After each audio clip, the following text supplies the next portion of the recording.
Now, yesterday, I'm not going to summarize the whole thing, but I opened with a letter from Kaiser Wilhelm I to Bismarck, if you recall, a letter in which the Kaiser congratulated him on the 25th jubilee of his entry into office as Minister-President of Prussia. And in this letter, he said, "You and I have made world history together because we have made numerous decisive decisions, entscheidende Beschlüsse." And he said, "I'm including in this letter a picture of the building where we made these decisions." And from that, I developed a kind of hasty sketch of what I mean by the modern political decision. It ought to emanate from an official site, like a palace or the White House or somewhere like that. What is it? Number what? Downing Street? Number 10, Downing Street. There's number 11 as well. Number 10, Downing Street, or somewhere like that. That it ought to, that decisions are part of what being a statesperson or a politician is about. That's what a political career consists of, the making of decisions, and finally that these decisions ought to be decisive. They ought to be inflection points in something that the Kaiser calls, or the Emperor calls, world history, or history tout court. And then I went on to talk about two case studies, the Great Elector of Brandenburg, Prussia, and Frederick II of Prussia, having first done a kind of hasty canter through the history of decision theory, or parts of it.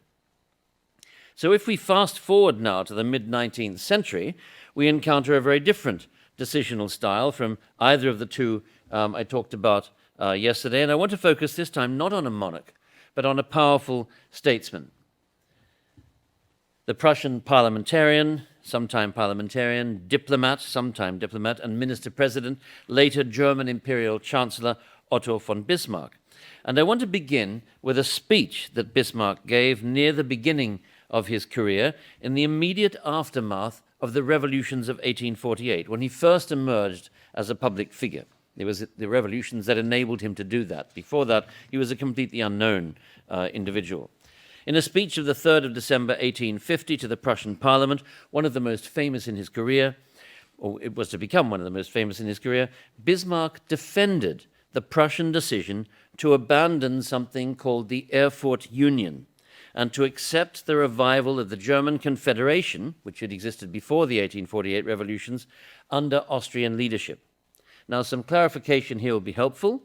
The Erfurt Union, for those of you who haven't wasted your lives immersed in the details of 19th century German history, was a project to unify, a project that failed, but it was a project to unify a number of the German states, the ones marked there in yellow, under a kind of Prussian captaincy, to form a sort of German union, which you can think of now as a precursor, if you'd like to work with teleology, of the German state that would come about through the events of 1866 and 1870-71.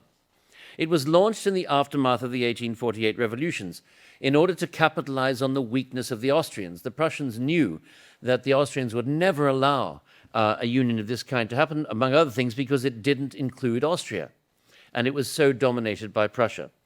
So they knew the Austrians wouldn't approve, but they thought now is the moment to seize the opportunity to create such a union, because during the 1848 revolutions, Austria was paralyzed by a huge insurrection in many parts of the patrimony of the Austrian monarchy, but in particular in the Hungarian lands of the monarchy, a Hungarian national uprising. So they were incapable of intervening, in the first instance, intervening against this Prussian unionist plan. It was a pet obsession of the Prussian monarch, Frederick William IV, who hoped by these means to secure a stronger Prussian dominance over the lesser German states.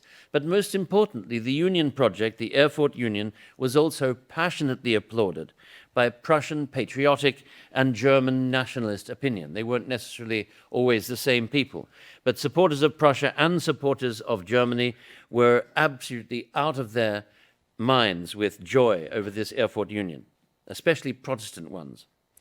Well, as soon as the Austrians recovered their confidence and defeated the Hungarian insurrection, they immediately pivoted to focus on the Erfurt Union and demanded that Berlin drop this project immediately.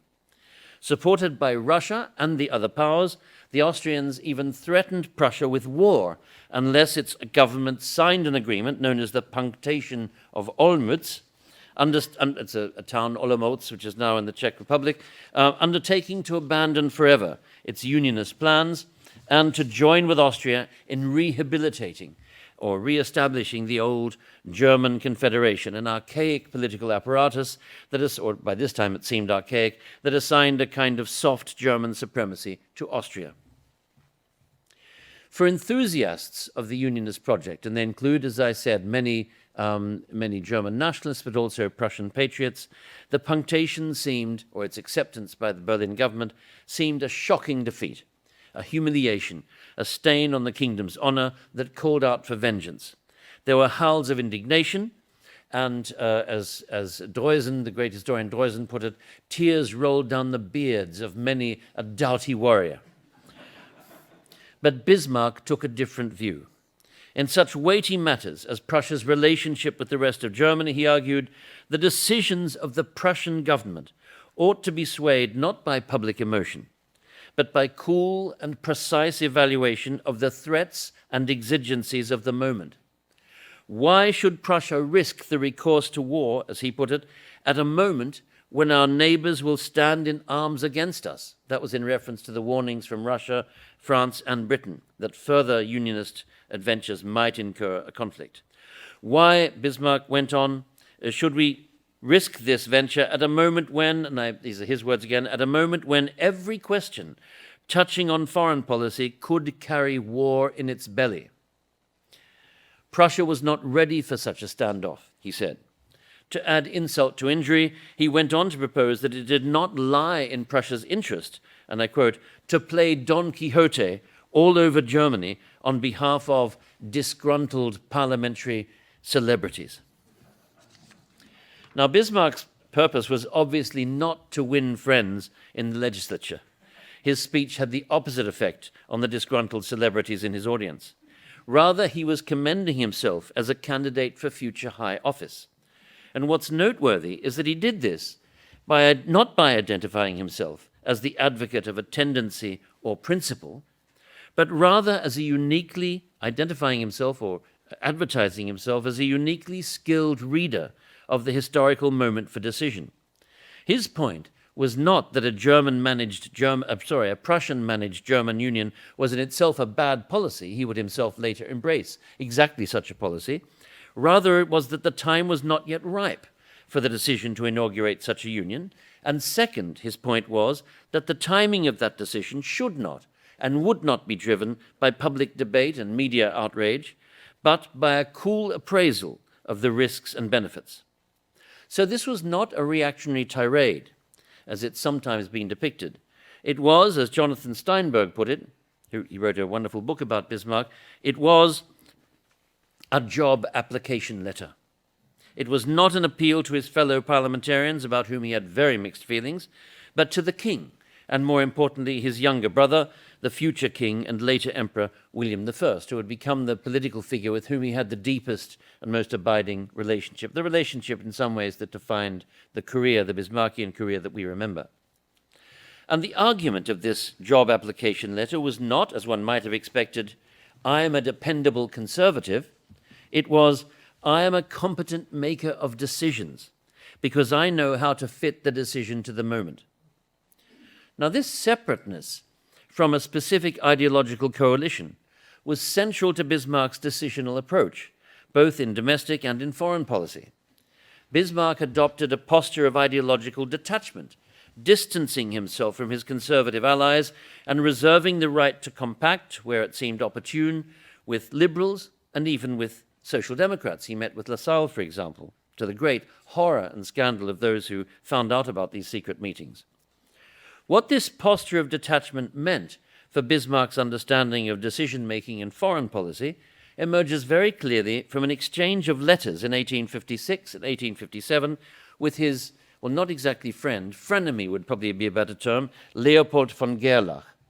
There's Leopold von Gerlach in his advanced years, impressive-looking figure, as you can see, a key figure in the conservative evangelical circle at the court of the Prussian king Frederick William IV. The background to the exchange between Gerlach and Bismarck was the Crimean War of the mid-1850s. This was a pivotal moment because Prussia had chosen to remain neutral in the Crimean War, not to join the group of nations, including France and Britain, Piedmont and other states, attacking Russia and supporting the Ottoman Empire, but to remain neutral, not to support Russia, not to oppose it, but also not to support it. And this horrified Leopold von Gerlach. Gerlach objected to this policy. He argued that a conservative counter-revolutionary like Bismarck ought always to align himself with the conservative powers against the progressive ones. He said, how can you be neutral when it's a choice between the progressive or liberal West and the conservative East? You must side with the East because you are a counter-revolutionary. Napoleon III of France, in particular, he argued, ought to be anathema. There ought to be no communications with someone like Napoleon III because he was a piece of toxic sputum belched up from the guts of Satan. He explained that international politics was about the interplay among states. Sorry, Bismarck disagreed with this diagnosis. He said, this can't be the basis of a foreign policy. He explained international politics is about the interplay among states. It was not a showdown between revolution and counter-revolution. And of course, he added, of course, I detest the excesses of the revolution of 1848. He didn't go on to say, as he did later in his memoirs, that 1848 was the moment that made him, that turned him into the figure that became, turned him into the man of history that he became. But he did make it clear that he understood Gerlach's hostility to the revolutions, but he went on to say that decision-making in international relations was a game of chess, not a game of whist. He said to Gerlach, you think it's a game of whist. You think that there is a trumps. There is a suit of cards that is trumps, just like in bridge. Whist operates the same way. And if a particular suit is trumps, then even a 2 in that suit, even a 2 of hearts, will trump an ace of diamonds.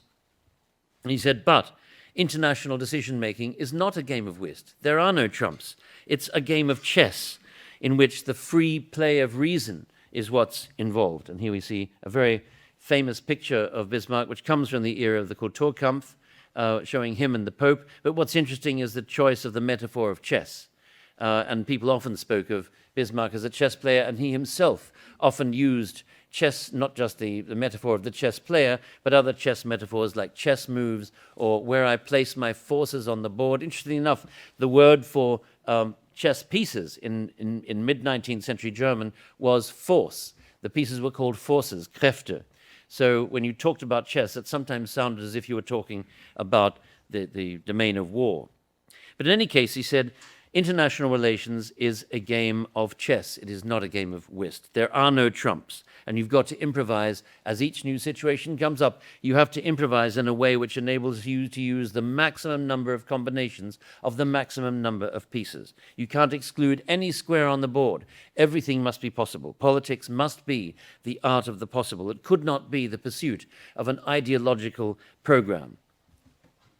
Bismarck, so I think, would have been horrified by J.D. Vance's speech to the Munich Security Conference, there he is there speaking to the conference, in February 2025, in which the Vice President aligned himself and his administration with a transnational coalition of rightist groups and parties, and avowed that he believed the threat posed by the woke left to be more urgent than the one posed by the Russians, whose invasion of Ukraine and unrelenting provocations, incursions, and disruptions, and these are happening all the time, overflights of Finnish and Norwegian, Swedish airspace, attempts to work out where cables are so that you can disrupt them, arson attacks, cyber attacks, and all kinds of other things.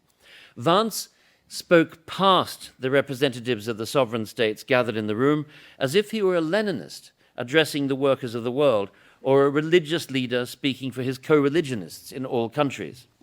Bismarck would have seen in this mode of address a fundamental misunderstanding of the nature of the international system. And Vance underlined this by then going off to have a tete-a-tete with Alice Weidel, one of the heads of the AfD. Central to Bismarck's conception of domestic and international politics was the notion that statesmanship meant managing the relationship between forces whose relative strength and reciprocal relations were constantly in flux. And if that was the case, then success, by Bismarck's reading, depended upon acting at specific junctures when the current alignment happened, however briefly, to favor a particular course of action. Moments of decision and decisive moments, the two are not exactly identical, were the joints from which his political ego narratives were constructed. And the memoirs are a very interesting study in this, and because they are machine readable, or they're available in digital form now, you can actually check them. You can actually check, for example, the occurrence of terms like moment and Augenblick, Moment, Zeitpunkt, and so on, and you find that they really are the joists. They're the joints from which the architecture of his political thought is built. What point was there in seeking a military showdown with Austria if the current constellation was inauspicious? The presentation of a new press law to the Reichstag should be delayed. I mean, he liked the content of the press law, but he said it should be delayed, he told the emperor in May 1873, until the moment, bis zum Zeitpunkte, when the harmonization of the German penal code created a consistent basis for blah, blah, blah. During the political tensions in the summer of 1878, when there was talk of a dissolution of the Reichstag, Bismarck accepted the case for a dissolution in principle, but added, "I do not think that the correct moment for such a decision will arise this autumn." I could list countless such examples from the memoirs and the correspondence. You'll have to trust me on this. The underlying point here is simply that these references to decisive moments are not a stylistic feature or a metaphor. They take us to the heart of Bismarck's understanding of politics. If politics, at home and abroad, meant managing the interactions of numerous variables whose mutual relations were constantly changing, then it followed that high office and the power that came with it belonged by rights to him who could anticipate, read, and exploit the conjunctures that provided opportunities for decisive action. The idea that political decisions might be conditioned by situations that created certain constraints and opportunities was not new, of course. We've seen how central it was to the reign of the great elector. He too spoke of Konjunkturen, of conjunctures, and Zeitläufte, sort of trends of the time. The difference was that in Bismarck's time, the constellation of current affairs appeared both to change much more rapidly and to be much harder to read or forecast. We come back to Christian List's comments about deterministic and non-deterministic systems, in part because, and they were hard to read, in part because there were so many more moving parts in play. Parliaments and the factions within them, the press with its followings, the quasi-federal complexities of the community of German states, comparable in some ways with the unfinished federalism of today's EU, and the broad social coalitions that were starting to shape German politics, such as nationalist, social democrat, liberal, and Catholic activist networks. The pressure to intervene, to choose and decide, became an existential condition. The revolutions of 1848 had something to do with this. They complicated the environment in which the statesman acted because, as the historian Johann Gustav Droysen put it in an essay of 1851, they unleashed the masses as a factor of unpredictability in public life. But 1848 was also important because the debacle of many of the great, not all, but many of the great political enterprises of that year ushered in a sober, realist style, a preference for a form of politics grounded in a pragmatics of power, whose primary task was the evaluation of the balance of social and political forces. The term Realpolitik was coined in these years by the political scientist August Ludwig Rochau. There he is, gazing soulfully at the viewer, who argued that the beginning of all political understanding lay... No, that's Motley. What am I talking about? That's not Rochau. I don't have a picture of Rochau, sorry. That's somebody else entirely, somebody much more soulful, in fact, than Rochau. Rochau argued that the beginning of all political understanding, and I quote, lay in the analysis of the forces that shape, form, and support the state. These were the words of a disenchanted liberal, chastened by the turbulence of the revolution and by the complexity and ambivalence of their consequences. But this style of thinking, which we've come to call realist, John Bew wrote a very good book about this, connected Rochau with the scientific humanism of Marx and Engels. Also with because after all, Marx and Engels wrote a marvelous article in 1850, just about the time Rochau was preparing this, well, he was actually writing the book at the time. They wrote an article in which they said, isn't it interesting how the great words of 1848 have been revealed to be completely empty? Right, constitution, freedom. What we need is not the empty words of revolutionary rhetoric. What we need is a science of the forces that drive social change. And something very similar can be found on the lips of the Italian moderate politician Massimo d'Azeglio, who said, "The Italians must finally learn to understand the science of power." So Bismarck's realism is part of a broader coinage. It's not just a conservative phenomenon. It's something that transcends those political categories. Perhaps no other statesman embodied as fully as Bismarck the realist idea of what a political decision-maker should be. And it's interesting that in a lot of the writings, the literature on realism, Bismarck is often cited as a kind of locus classicus of the realist decision-maker. For the first time, one might argue the belief that political action should be grounded in a process of disinterested, multifactorial appraisal became part of the decision-making process itself. In this moment, one could say, the self-consciously rational actor, in inverted commas, of course, was born. The apotheosis of the decision that we encounter in Bismarck corresponded to a particular form of historical narrative. And among his favorite books was The History of the United Netherlands. And there we come finally to John Lothrop Motley, the man Bismarck loved more than any male non-relative. He loved him partly because Motley never posed a threat to Bismarck. There was never any competition between them. This was a book, beautifully written, still actually very interesting to read today, thickly saturated. He was an American. A book thickly saturated with moments of decision. They had met as students, by the way, at the University of Bonn. And in every chapter of this work, Motley situated the actions of his protagonists within unique envelopes of time. The effect was to sharpen awareness of the contingent quality of every historical situation, the time-limited character of opportunities, the suddenness of threats, the simultaneities, often hidden from the protagonists of the narrative, that revealed the true meaning of events. And we find exactly the same logic and texture in Bismarck's own correspondence and memoirs. Again, you could capture it with a picture. Among the many paintings that hung in Bismarck's estate at Friedrichsruh, pride of place went to the third version of Anton von Werner's history. It was painted for Bismarck for his birthday, history painting of the proclamation of the German Empire on the 18th of January, 1871. It was commissioned by and there's a wonderful book by Thomas Gaetkens, by the way, about the various versions of this painting. It was commissioned by the Emperor and presented to Bismarck as a birthday gift in 1885. This is a decisional painting, par excellence.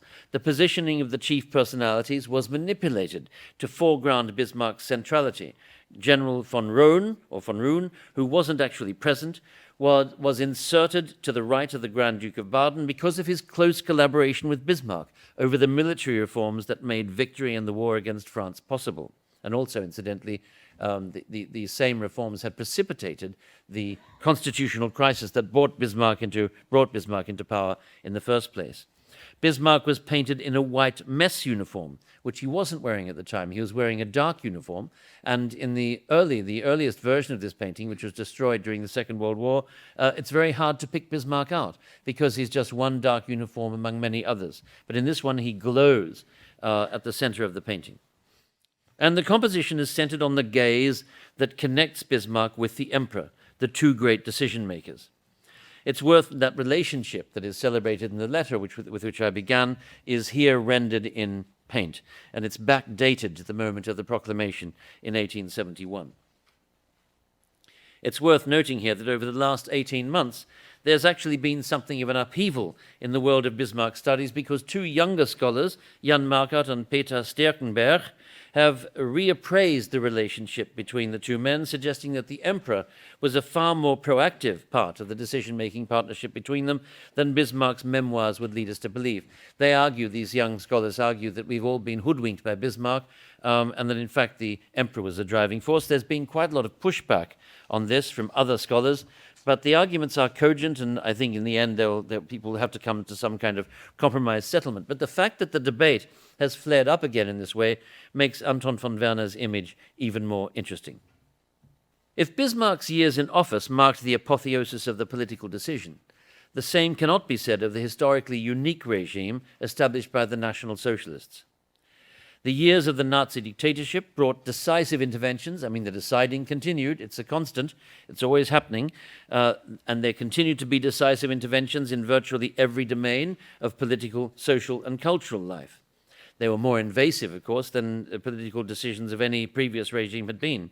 And there exists an enormous literature on decision-making structures in the so-called Third Reich, ranging from early debates around the power of Hitler to the long-running conflict between intentionalists who stressed the role, and that brings us back to the intentionalist model that Christian, wherever he is, where's Christian sitting? There Christian mentioned, ranging from the conflict between intentionalists who stressed the role of the most senior personnel, and of Hitler in particular, in generating the decisions that shaped the regime's policy, on the one hand, and structuralists, on the other, who insisted on the importance of pressures from below, of institutional constraints, and so on. The heat has gone out of this debate, partly thanks to Ian Kershaw's landmark Hitler biography, which nailed the case for an integrated view, incorporating elements of both perspectives. And he did that with tremendous skill, which I think is one reason for the great success and also the durable quality of that book, which is still widely read and very authoritative. But the very existence of this debate around decision-making is interesting. Why was there so much mystery around the question of how decisions were made? Why has the quest for the decision to initiate the extermination of European Jewry been so beset by doubts and ambiguities? There have been debates about the power of Stalin, as Stephen Kotkin knows very well, and about his regime, and about the power of Napoleon and virtually every other leader. There is debate about this, but nothing that resembles the long decisional wrangles among the historians of the Third Reich. The reasons for this are partly banal. Many key policy decisions were simply not minuted or recorded. They have to be inferred from practice. The regime was inherently polycentric. This has long been established, factional and competitive, not a leviathan but a behemoth. The structuralists got that much right. Hitler muddied the waters, multiplying ad hoc agencies to pursue specific policies and then stepping back from the resulting chaos. But a deeper reason may also be that under the Nazis, the political decision shed the dignity it had enjoyed in the time of Bismarck. Nazi decision-making was embedded in a radically different kind of historical time. Bismarck had prided himself on the statesman's skillful management of the historical forces whose contention generated the churn and motion that history was made of. Hitler offered a much starker vision.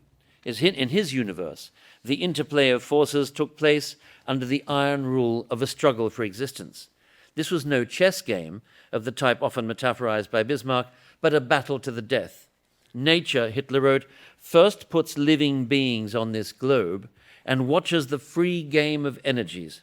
He who is strongest in courage and industry receives, as her favorite child, the right to be the master of existence.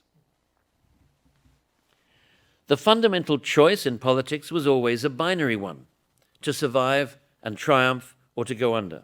Hitler knew only one future: the preordained victory of Aryan forces over every opponent, though of course he did, towards the end of the regime, also occasionally contemplate the opposite, namely the complete destruction of German civilization, which he regarded as just desserts for the Germans for failing to be strong enough in his support. The interplay of forces that had so enthralled the theorists of mid-19th century realpolitik possessed no intrinsic legitimacy and certainly no charm in Hitler's mind. The decisional culture of Bismarck's time was now obsolete, because this was a world in which the defining task of politics was no longer to balance interests or to mediate among them, but to pursue a single foreordained goal. What Bismarck thought of as the forces of history were not to be contended with. They were simply to be mastered and permanently suppressed. Hitler was perfectly capable of working, just as Stalin was, and this is one of the themes of Stephen Kotkin's biography of Stalin, in an incremental and tactical way, in the manner described by modern decision theorists. But he expressly rejected the notion, and he did so expressis verbis, so important to Bismarck, that politics was the art of the possible. His political calculus was not founded on probabilistic predictions that incorporated an element of contingency and presumed factors beyond the control of the calculator. Rather, it was articulated under the rubric of will and prophecy. And Hitler often referred to himself as a prophet, most famously in that speech where he said, "I've been a prophet before, now I'll be a prophet again." And he says, if the Jews succeed in bringing America into the war and bringing about a world war, then the result will not be the triumph of Bolshevism, it will be the destruction of Jewry. But he was speaking as a prophet.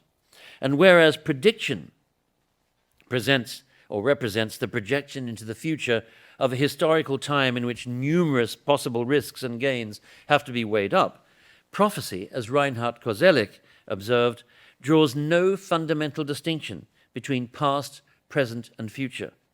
It anticipates an end that is already given. It is posited upon the projection of millennial time into a promised future. And that makes a huge difference to what you think you are doing when you make a decision.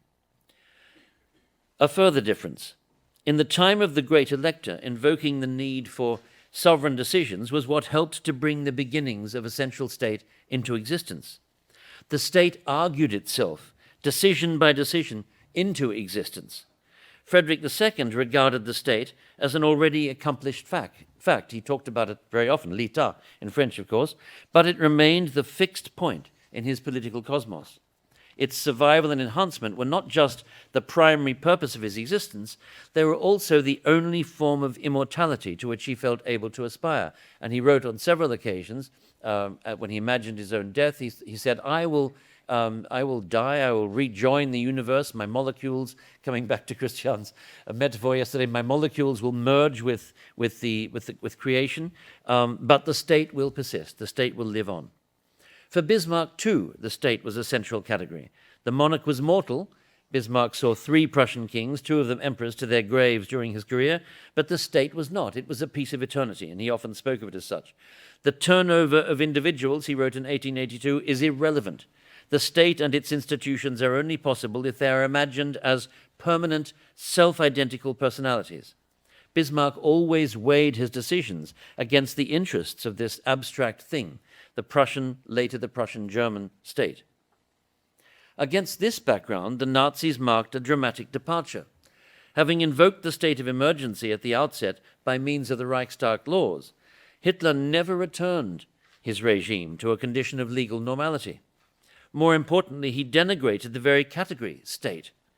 Already in Mein Kampf, the future dictator trashed the state-focused historical narratives of the old German Empire.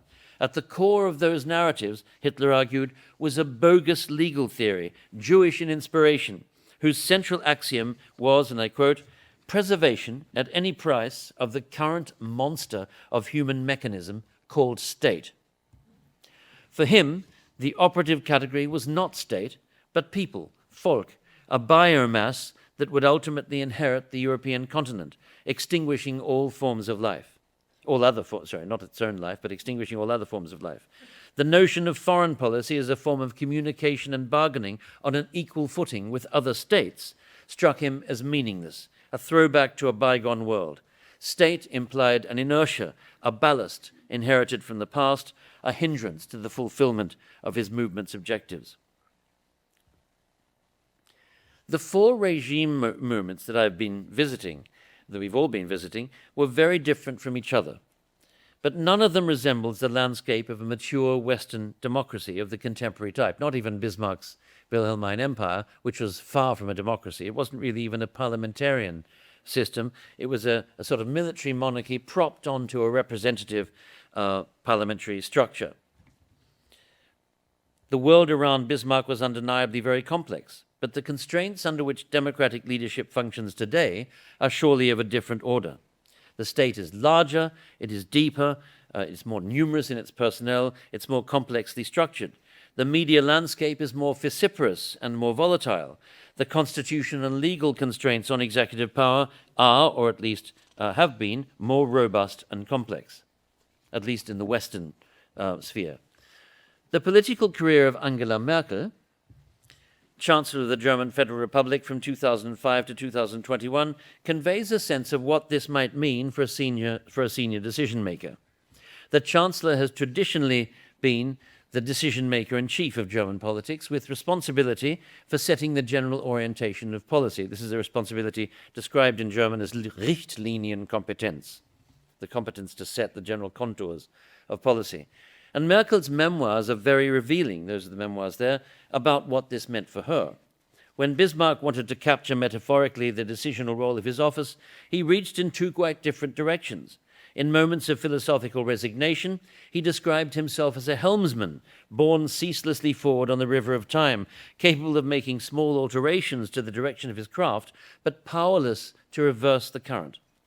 When he wanted to foreground the activist dimension of his role and his capacity to shape events, he imagined himself, and we've talked about this already, as a chess player whose task was to rally his forces on the board and to dominate the game.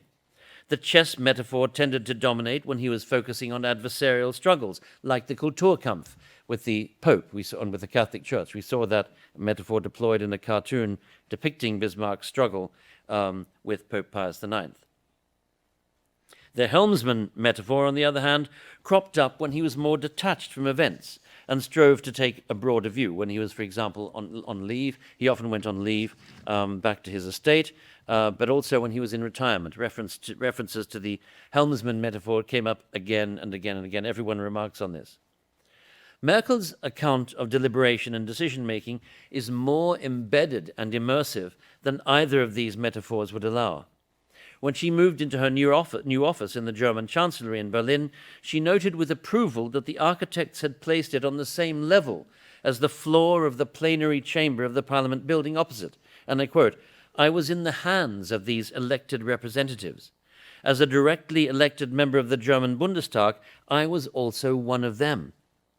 Now this, of course, is a point of contrast with Bismarck. No one could vote Bismarck in or out of office. It wasn't that kind of system. He was in the hands of the monarch, not in the hands of a party or parliament. Merkel was at the center of the arduous process by which Europe's leaders hammered out a response to the crisis that threatened first to bankrupt Greece and then to consume the Eurozone economy. But there were no standalone decisions. She worked closely with a group of like-minded states, or rather of their representatives. She pushed this way and that as the opportunities arose, trying to move the process in the direction she preferred, but never breaking ranks with her colleagues. In this respect, she was less a helmswoman or a chess player than a rugby forward in the heart of the scrum.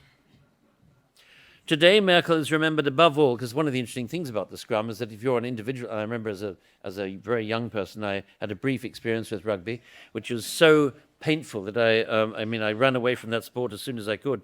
But I spent about a year and a half playing it, and when you're in the scrum, there's very little you can do to the direction of the scrum. You can push as hard as you want, but it's only together as a group that you actually achieve something vectoral and linear.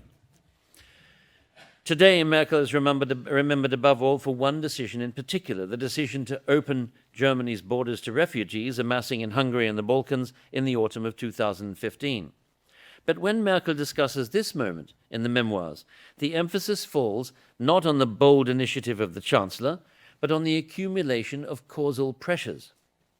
The decision, as Merkel recalls it, did not spring fully formed from the forehead or the forehead of the political leader.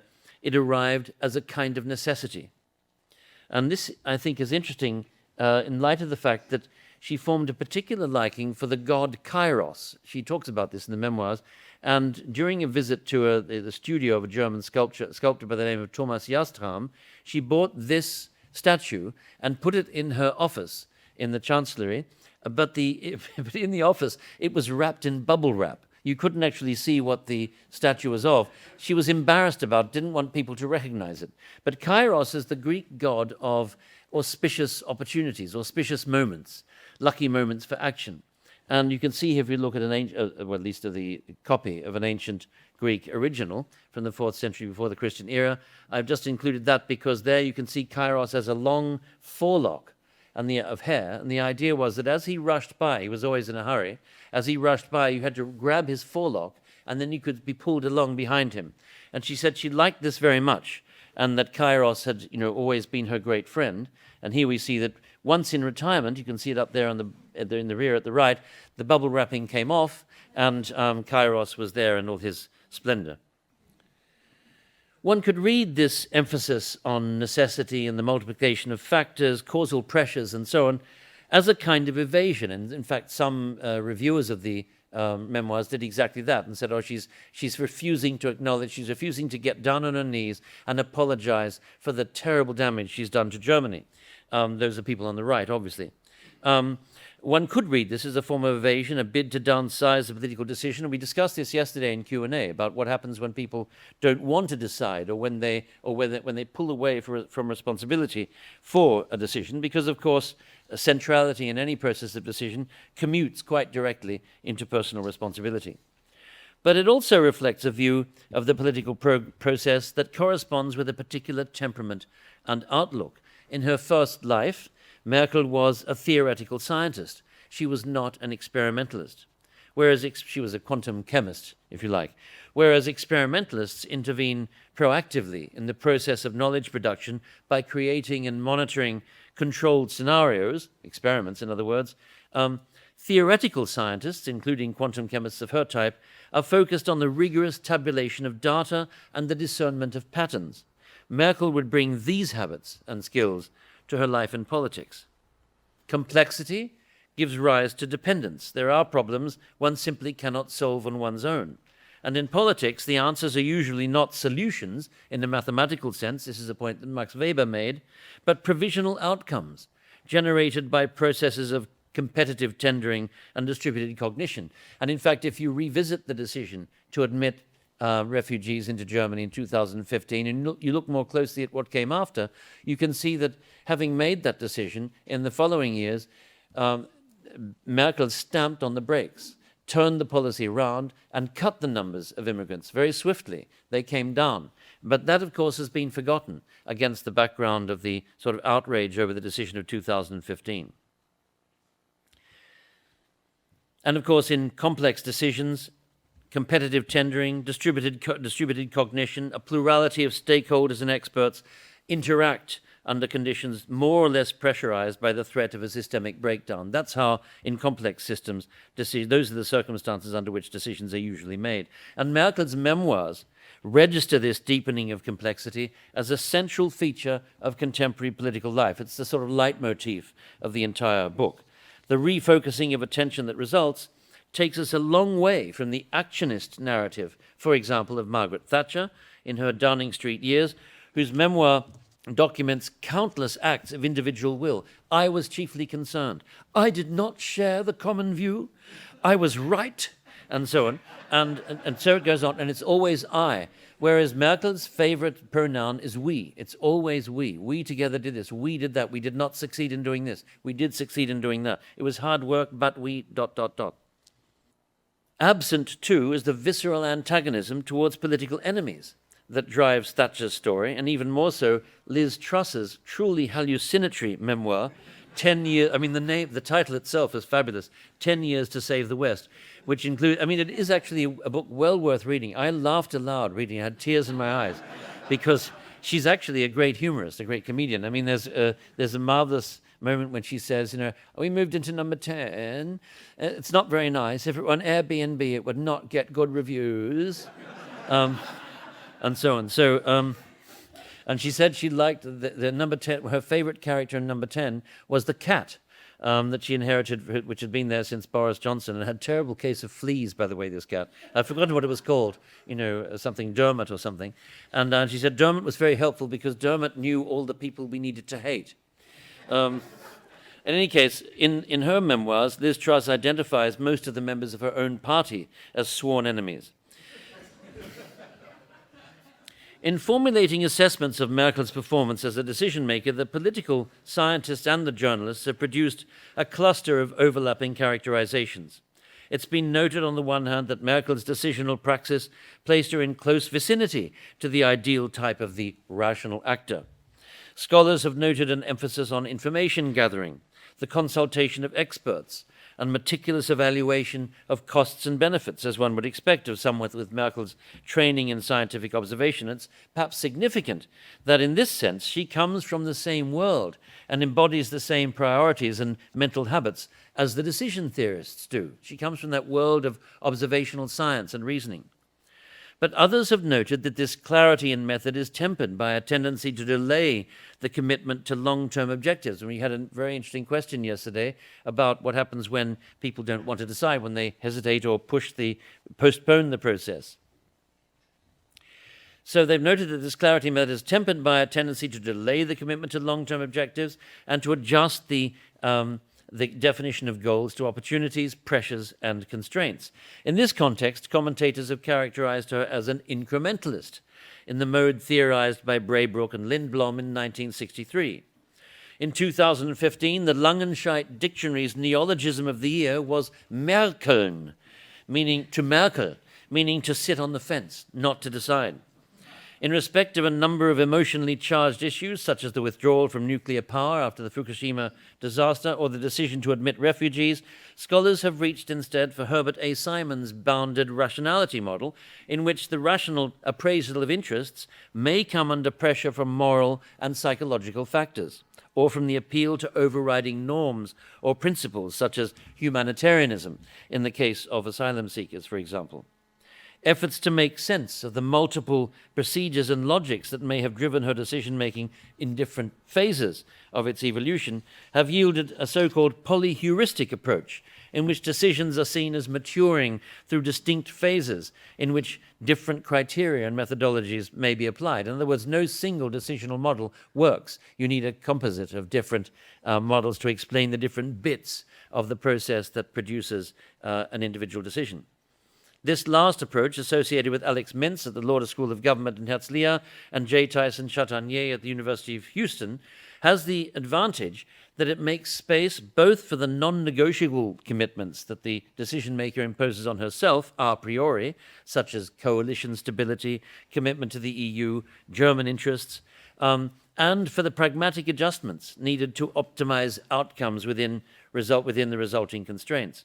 What emerges from this literature is how difficult it can be, among other things, how difficult it can be to disaggregate decision-making from broader questions about leadership or negotiation style, especially when the process of decision is so closely tied up, as it mostly is in democracies, with political signaling and communication.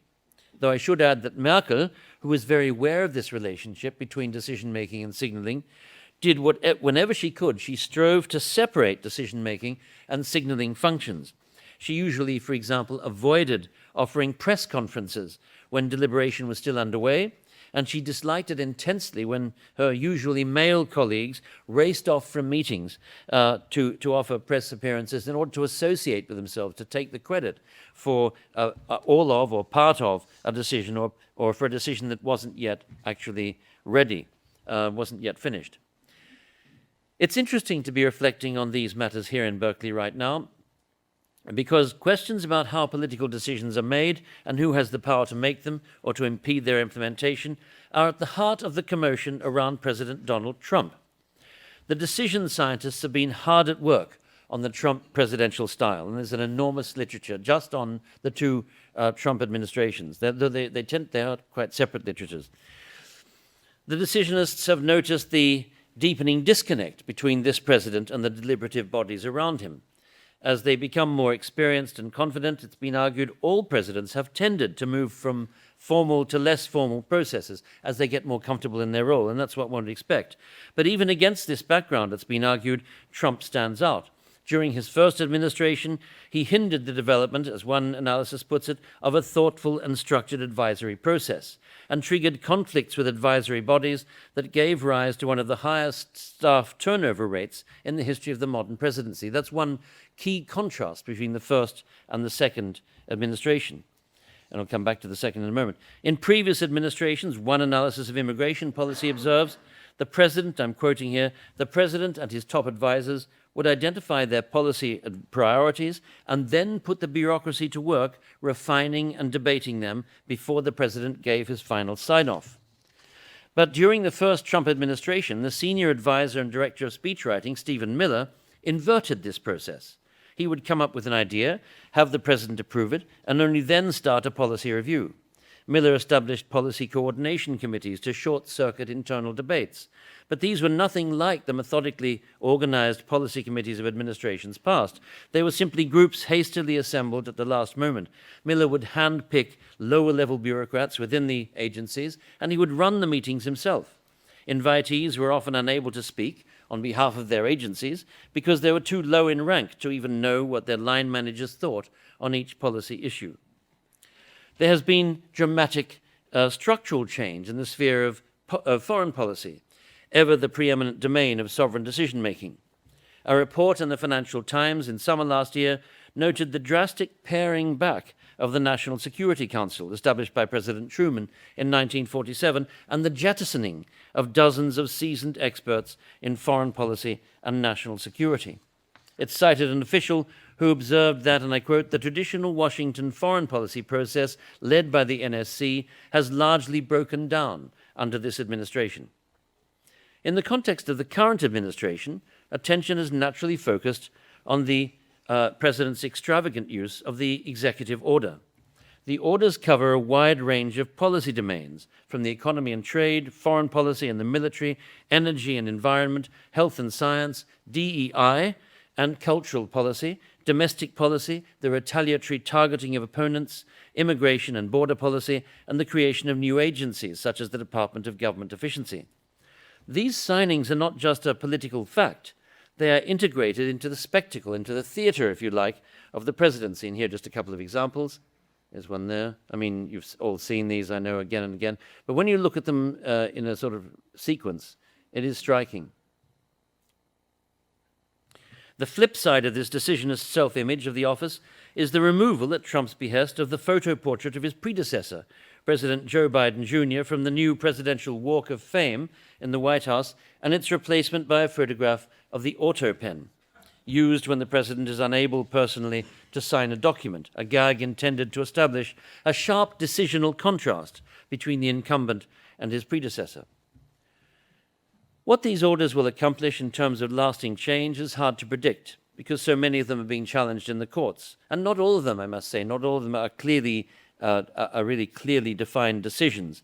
But together with other communicative acts, including litigation, speeches, threats, and so on, they form part of a policy of flooding the zone, as it's often been put, with declarations and announcements issued, to borrow Steve Bannon's troubling metaphor, at muzzle velocity.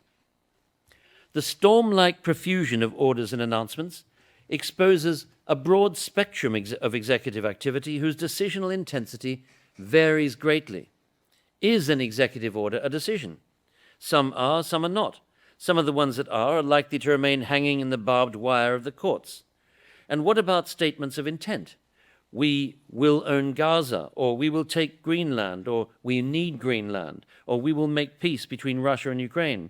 We will make peace in the Middle East, and so on. Are these decisions? The fact that they are made through what Mitch McConnell called the largest megaphone on planet Earth, backed up by the awe-inspiring power of the United States, makes them consequential as utterances, at least in their capacity to generate reactions. But they also expose the fuzziness of the boundary, which I think this is common to all democratic settings, between decision-making and political signaling. The president's appeals to the notion of a national emergency, civil war in the cities, gang invasions, American carnage, and so on, distantly recall the appeal to emergency in the age of the great elector. The tariff orders are grounded formally, juridically, in emergency powers. The current war against Iran is waged on the grounds that it was the only means of averting the emergency that would have arisen if Iran had succeeded in acquiring its own nuclear deterrent. And the charge laid by the estates against the great elector that he was himself engineering the crises he claimed to be obliged to resolve has also been laid at the door of the President of the United States. But whereas the great elector had used it to circumvent and undermine the operations, whereas the great elector had invoked the power of decision in order to build a state where there wasn't one, Trump has used it to circumvent and undermine the operations of the state, at least insofar as the state's tasks concern the monitoring and the regulation of executive power. Particularly interesting is the invocation of the state as the kryptonite that undermines the decisional autonomy of the executive. The visceral hostility of the MAGA movement to what they call the deep state puts blue water between the Trump presidency and most of the antecedents I've been thinking about. The great elector, as I've pointed out, was the Prussian state builder par excellence. King Frederick II was a conservative and incremental decision-maker in domestic policy, in large part because he admired and respected the state structure he had inherited from his father. Bismarck, as we saw, regarded the monarchical state as a precious inheritance and a source of stability. By contrast, President Trump sees in the inherited structures of the American state, or in parts of these inherited structures, the ballast of generations of misrule and the captured plaything of the woke left. The only statesman from our gallery of Brandenburg Prussian German case studies who resembles him in this hostility to the state is Adolf Hitler. I'm not saying, by the way, Stephen, I'm not saying that Trump is a Nazi. He is not a Nazi. He's not even a fascist. But it's simply the case that this hostility to the state doesn't resonate with any of those other cases, except with the National Socialist one, where we do find a really principled hostility to the state as an accumulation of mischief from prior eras and generations. In an interesting reflection on the first Trump administration, the political scientists Stephen Skowronek, John Dearborn, and Desmond King suggest that we should take the standoff between the unitary executive and the deep state seriously, or at least try and inquire what it is telling us. The unitary executive, they write, may be an authoritarian fancy. It may be nothing more than a license for arbitrary action. And the deep state, as a polemical trope, may be a conspiracy theory, a paranoid projection. Both, as they put it, are weaponized phantoms of the Republic. But they do at least, and this is the point that the three authors make, they do at least draw our attention to issues that really do matter. The weakness of the institutional constraints on executive initiative on the one hand, and the genuine depth and scale of the American state on the other, about which it's perfectly reasonable to have a debate. There may be good and bad things about the depth of the American state in its current incarnation. In setting the state up as the enemy, Trump and his associates are trading on one of the central tropes of Anglophone historical awareness. And I'm aware that there is also a specifically American trajectory to this and an American background to this, but I'm not going to dwell on that now. But they are also trading on a central trope of Anglophone historical awareness, which relates interestingly, I think, to the German examples we've been looking at, because in the Anglophone world, it's been common, it's been the sort of default setting to suggest that the history of liberty can be told as a story about the emancipation of society from the monarchical state. The picture has always been different in Germany, where the argument usually operates in reverse. The history of freedom, and this is particularly the argument of Hegel, but not only of Hegel, is told as the story of the emancipation of the state from society. It's the state that's the freedom machine. But the American state is surely not, for the most part, an antagonist of society, even if it has sometimes been depicted as such. It's deeply interwoven with and present in American society. It doesn't exist simply to tax and administer or to constrain. It is, as the historian Wolfgang Neugebauer remarked of the ministries of the Prussian state, it is, among other things, a societal agency in its own right. Large parts of it, such as the regulatory authorities and the bodies tasked with the administration of public assets, are institutional expressions of the public interest vis-a-vis the executive.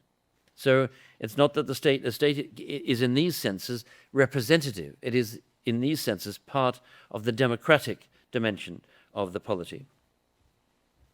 One thing that emerges from these reflections is that the history of the political decision is not a linear story, I'm coming to my close now, of evolution and improvement.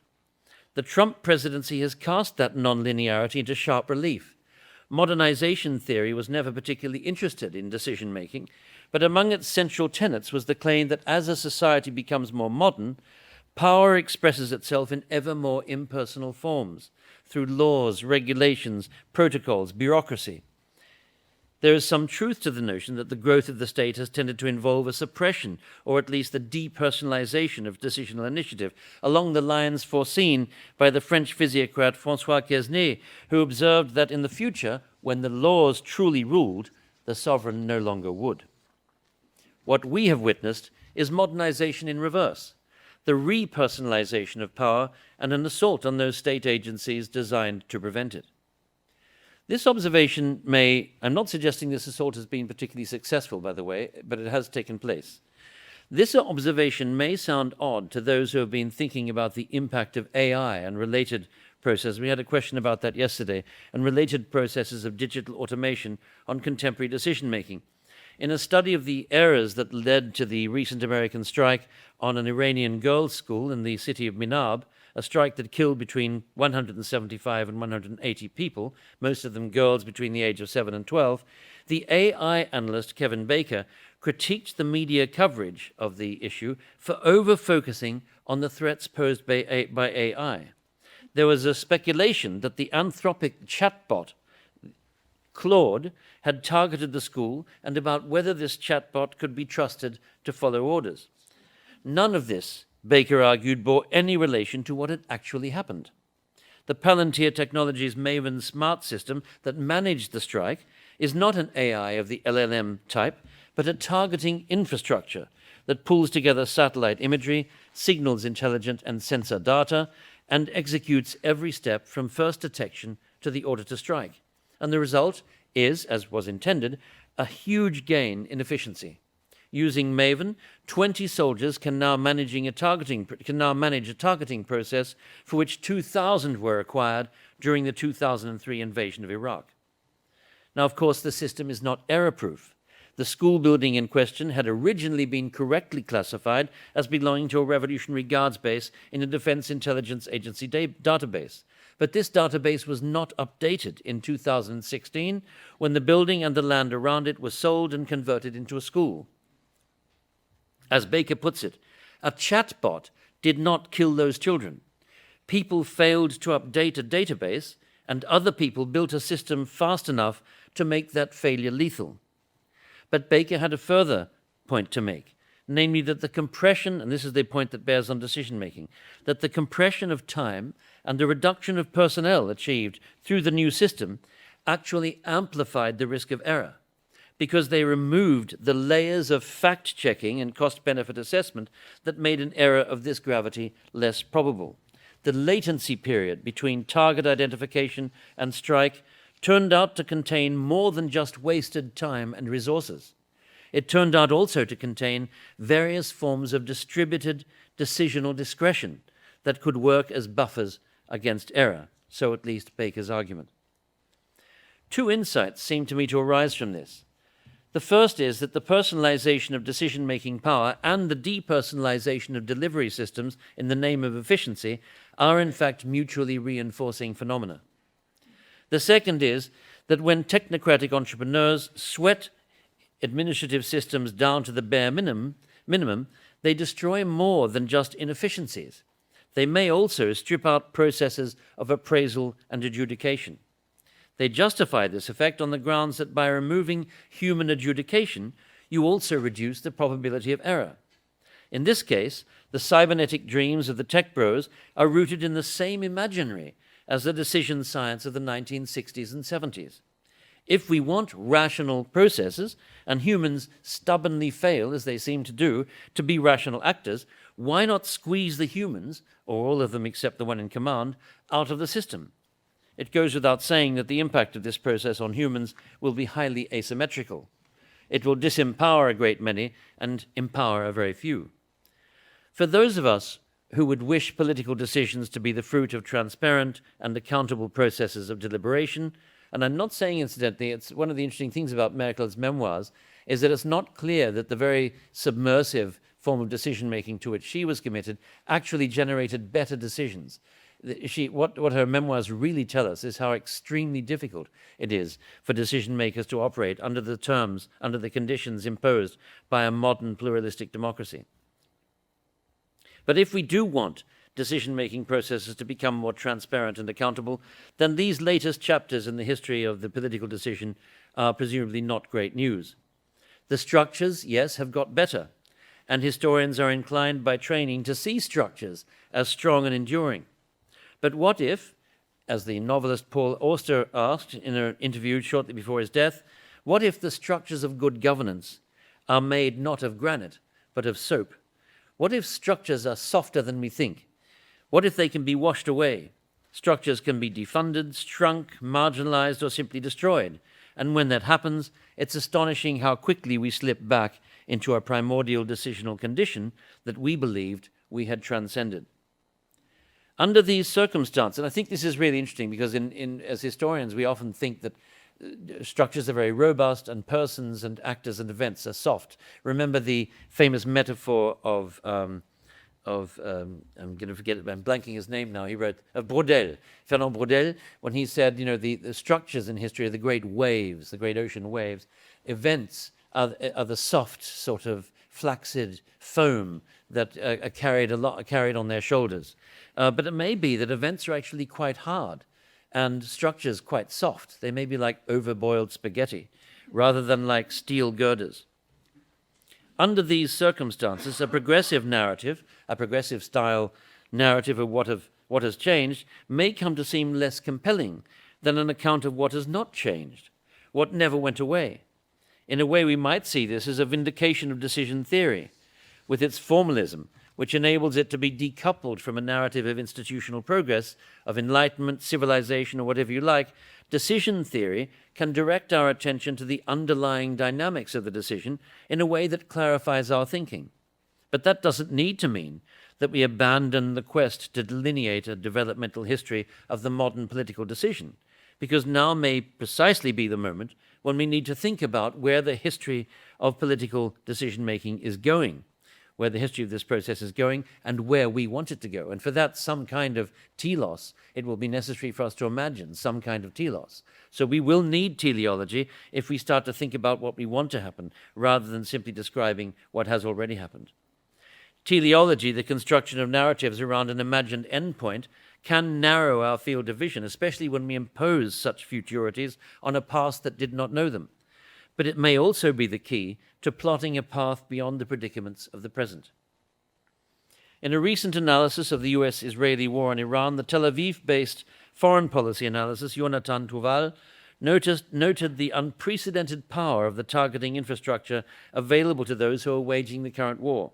But he went on to add, "Our leaders remain strikingly obtuse about human beings, about their pride, shame, convictions, and historical memory. Never," he wrote, "has so much been seen by people who understood so little of what they're seeing." One effect of the current American administration is that it has had a collapsing effect on the developmental time built into modernist teleology. It has brought the past nearer, and I think for historians, this is a very interesting moment. It has brought the past nearer, exposing commonalities and forms of kinship between this moment and other ones. And this is what I was referring to when I said that, some years ago I would not have dreamt of talking about some German cases like this and then leaping over to talk about a contemporary American one.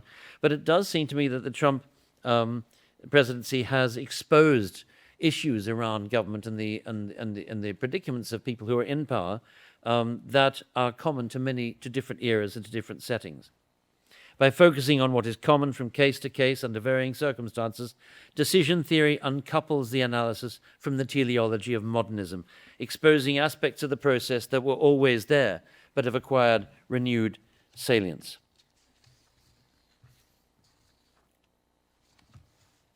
Some of what is happening right now in the United States feels unprecedented, and probably is.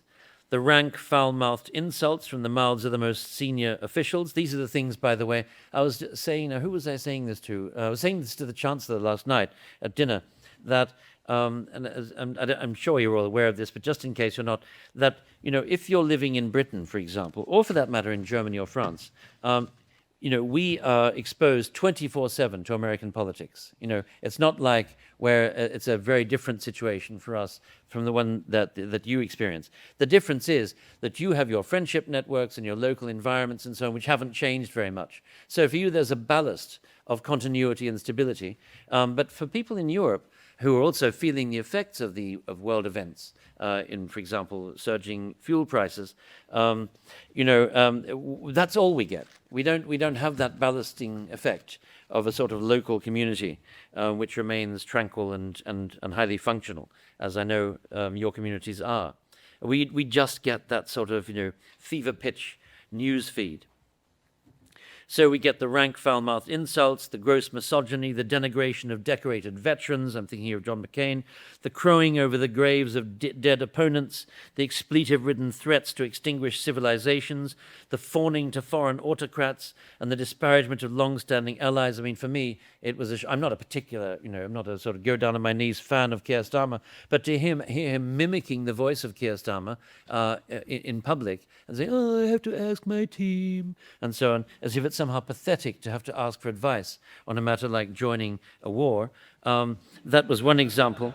And I was reminded there of Kaiser Wilhelm II, who had a meeting when he went to the birthday party of King Leopold of Belgium, and they were sitting chatting as kings do at each other's birthday parties, and he said to Leopold, look, I've been thinking, that if a war were to happen, the French were to attack Germany, we would need to go into Belgium, and you would need to let us in.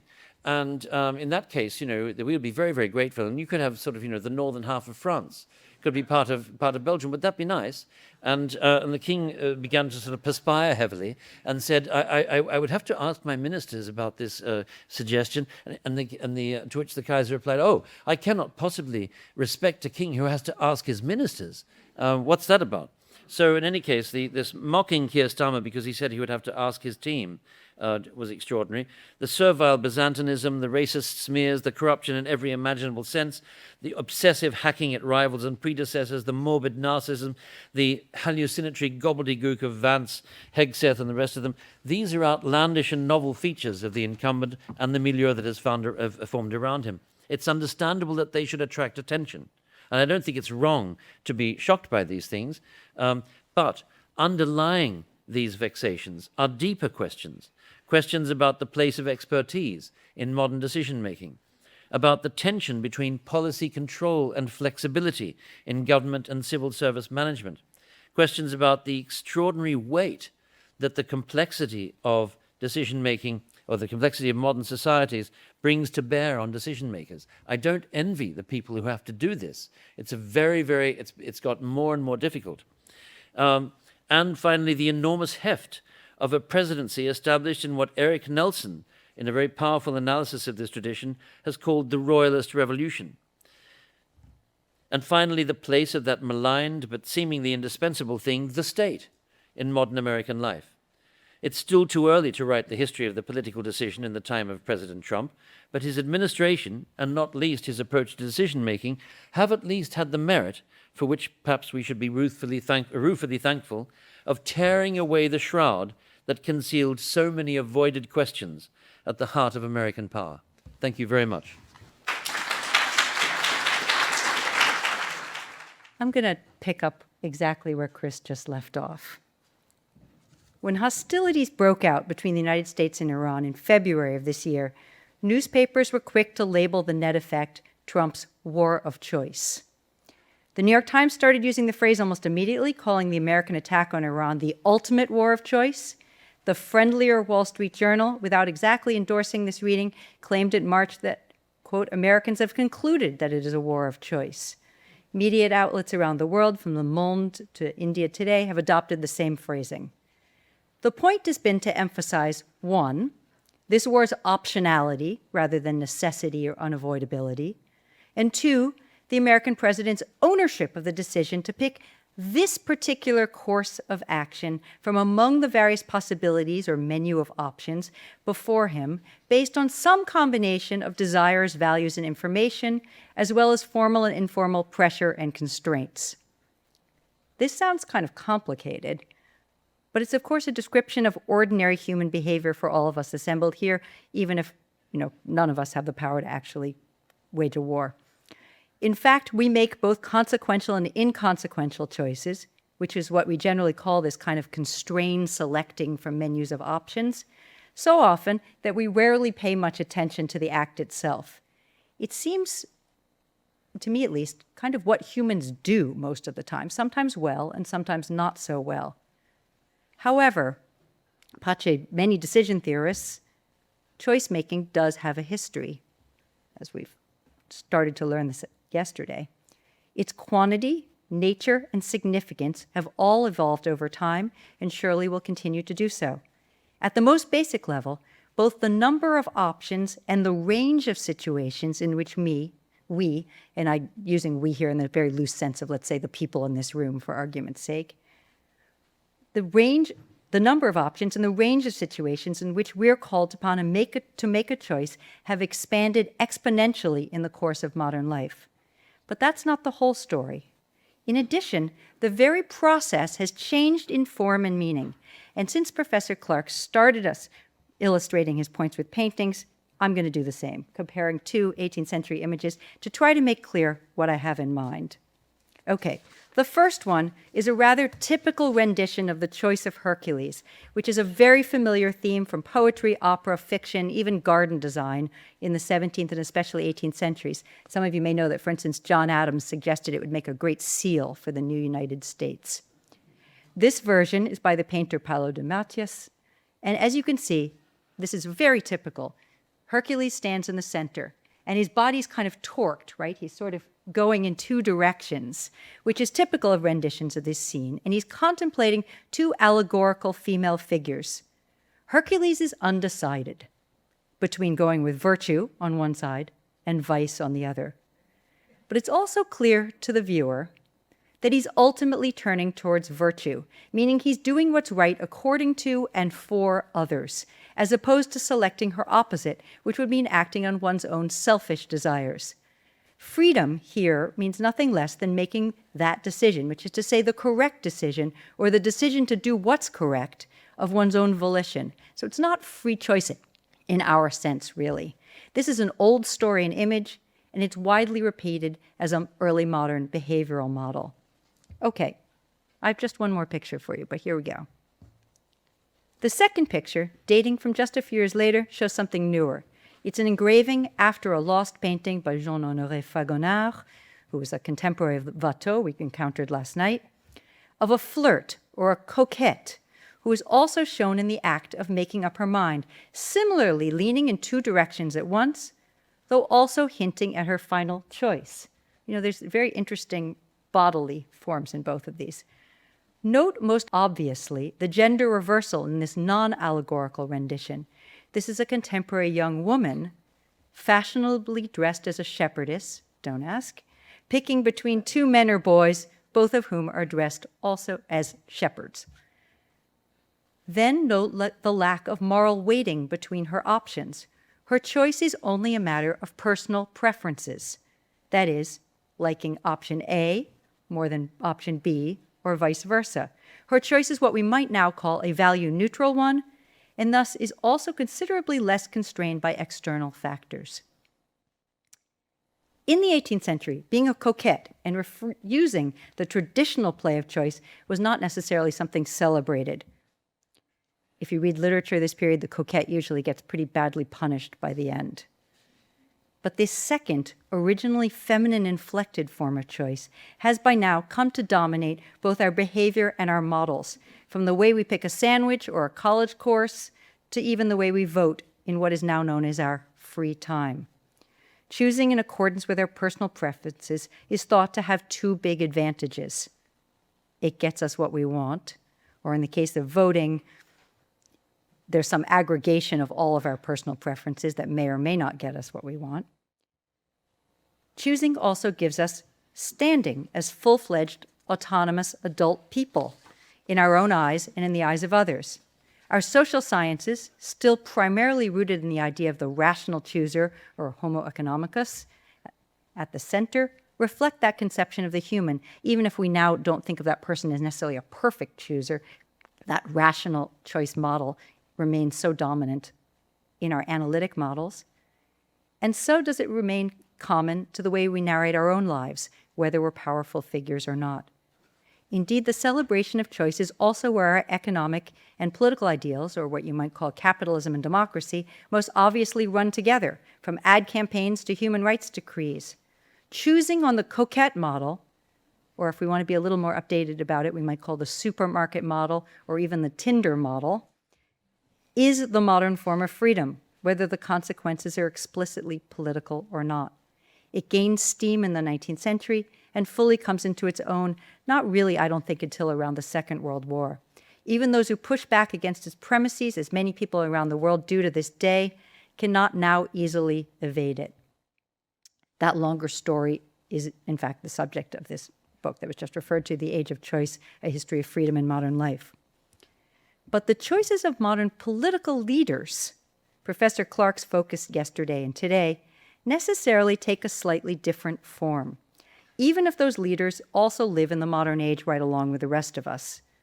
Statesmen, rulers, elected officials, including female ones now, like Angela Merkel, have long been expected both to operate like Hercules, taking into account the collective sentiments of their community and linking themselves to the public good, whatever they decide, and to be individuals with distinctive values, tastes, preferences, and more recently, party and other kinds of allegiances, just like everyone else.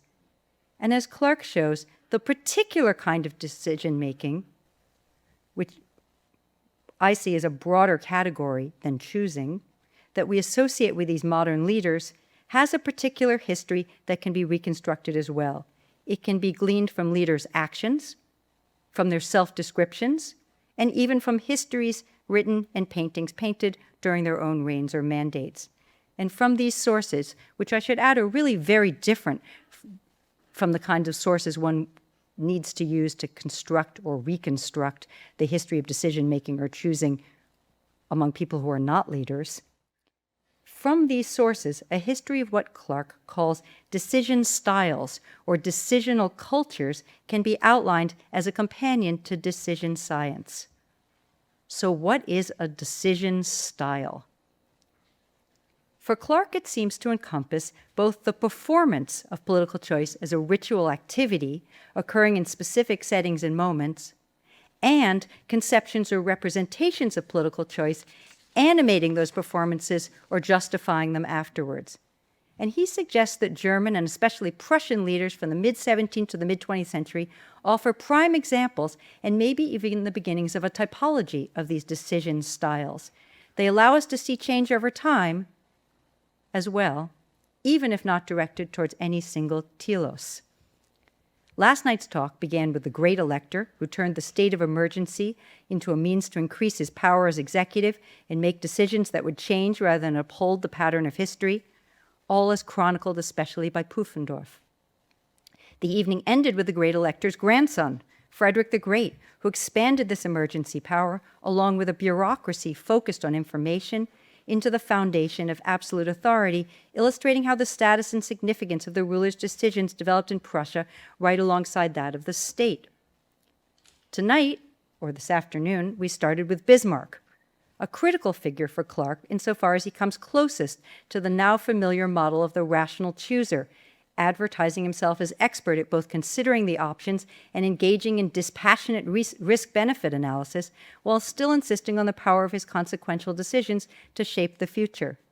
And we moved on to Hitler, who operated when it came to decisions out of a conviction about the correct direction for history that only allowed for binaries and a struggle to the death.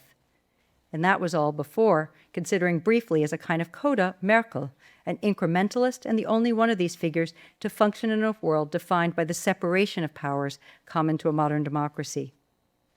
Clark then suggested a use value for his historical examples in the present.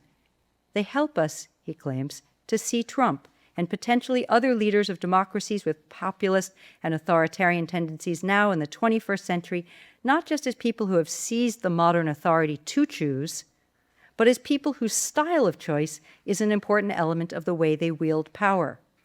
Trump, according to Clark's analysis, has little in common with the model provided by Bismarck or even Merkel, despite the ostensibly similar democratic trappings of the American president's rule. Instead, Trump resuscitates an early modern attachment to the idea of changing the course of history through his personal decisions or interventions. In here, I might add, his seeming acquiescence to his critics' claim that he's engaged in a war of choice seems striking to me. He hasn't actually refuted that idea. But unlike his 17th century predecessors, he does this by reverting to a Hitler-like desire, if not ability, to dismantle the enormous and amorphous state at whose head he sits and whose laws he is sworn to follow, seeing it primarily as an unwelcome constraint on his powers. I hope that's a fair summary of things. This is ultimately a fascinating reading of a long history of leadership, not to mention Trump's relationship to it. Still, there might be room for refinement of the larger argument about how to write the history of decision-making when it comes to both the powerful and those not so powerful. I'd like to point to one possibility tonight, how we might think more about the decision-making of those with power, and tomorrow in my second response about the less so. So let me return briefly then to our collection of political leaders. To fully account for the differences in decision-making that each of Professor Clark's statesmen represents, two additional factors might be worth adding to the mix. The first is consideration of the full range of powers as well as limits on them that each faced in their professional capacity, and not just in the execution of war and peace, which is really where we've been concentrating. After all, before the idea of the formal separation of powers, statesmen at various moments acted not just as chief executives or as heads of state determining foreign policy, but also sort of all wrapped up in one as legislators, as judges, as keepers of tradition, and a variety of other roles. But they also faced a variety of constraints, formal and not.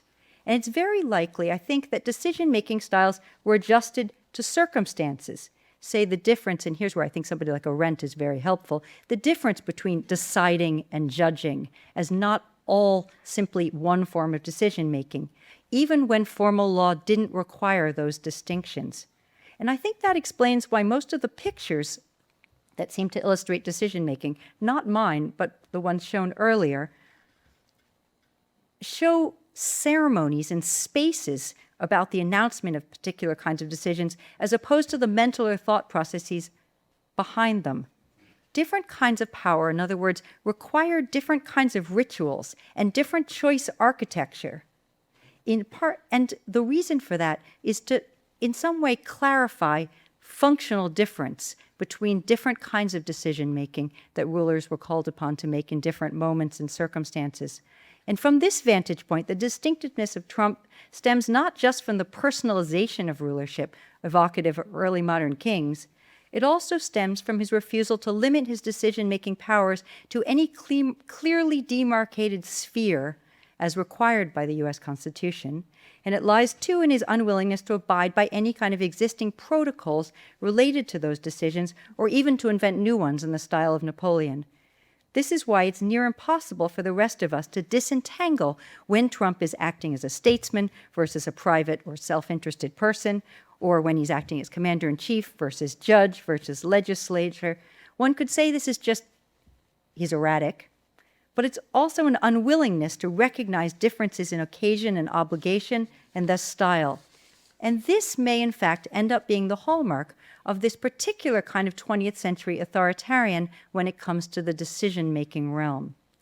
So I would say first, to fully explore the history of decision-making among leaders, one would have to think a little bit more about the particular kinds of power and constraint and disaggregate the different functions that leaders confront. But to fully account for differences in decision-making, the historian, I think, has also to view each of them in the context of the larger climate of habits of mind in which he, and very occasionally she, resides. To make more concrete what I have in mind, Bismarck's attachment to imagining and presenting himself as choosing among discrete options based on his own assessments and moral compass cannot be seen as a possibility equally open to any of these men in their bids for increased power. On the contrary, it's worth taking seriously that Bismarck's decisional style coincides precisely with the historical moment in the 19th century when the new model of choice with which I began these remarks, along with an increased sense that engaging in choice was the path to self-realization and autonomy, took off in everyday life and in philosophy alike. And you can think here of John Stuart Mill, essentially a contemporary, arguing about freedom being the possibility of choosing one's own life path through a process of choice-making that really can't have come from a different historical moment. It's related to changes in the much larger context, not just in the political world. And of course, we also see the emergence of all sorts of rules for how to constrain this kind of choice-making so it's not ultimately as disruptive as it could be.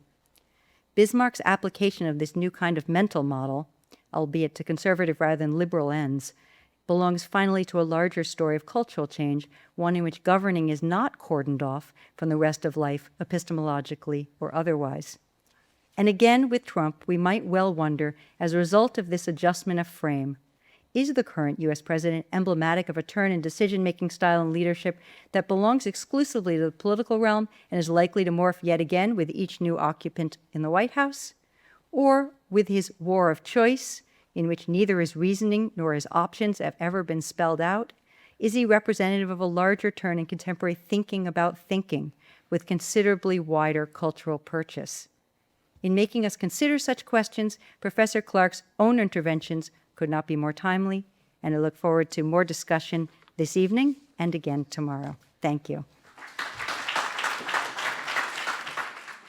The Tanner lectures are on human values, but I've spent my lifetime studying inhuman values. And so it's not clear to me how I ended up in this seat. Yes, I do have a Berkeley PhD. Yes, I am wearing Australian boots from R.W. Williams. Congratulations. Yes, I have a portrait of Bismarck in my home study on the wall. And yes, I've written the only Stalin biography that opens with Bismarck. But still, it's improbable. So that decision is one that I'd like to know how it came about. So Chris Clark is a treasure.